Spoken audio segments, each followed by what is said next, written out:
What does Cleopatra's perfume smell like?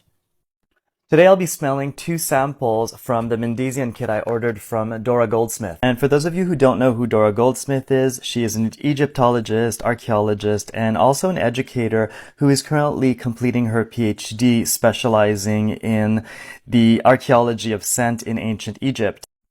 And her work, and I believe she's one of the few, if not the only one who does this, helps us recreate the scents of ancient Egypt, including perfumes, incense, and also different scentscapes such as Egyptian gardens, temples, and also mummification.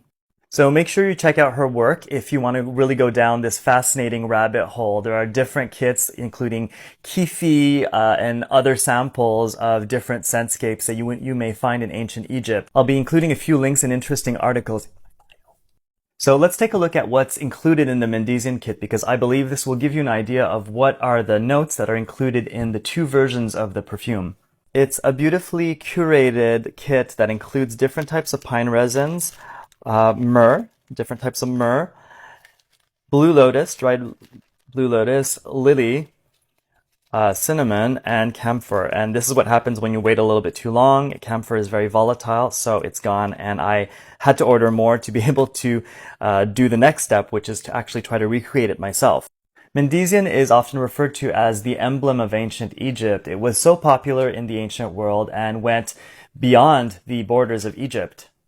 So think of Mendesian as the Chanel No. 5 of the ancient world. It was often described as being elegant, rich, prestigious, expensive, and luxurious.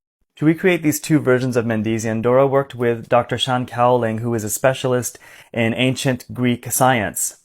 And this is relevant because they needed the notes of both different ancient worlds to be able to recreate these perfumes. So let's start by smelling the Greco-Roman version one, so the one we would have found in ancient Greece and in Rome. So it's a very syrupy oil-based perfume made with moringa oil. Very resinous, very woody and resinous. Syrupy, but dry at the same time, and slightly sweet and spicy from the cinnamon. There's a nice waxy and wet paper feel to it. Now let's try the Egyptian version. So a lot softer, more floral. I feel this one is more elegant, a little bit more indolic from the florals. There's a richness and subtle deepness. Make sure you like and follow for part 2.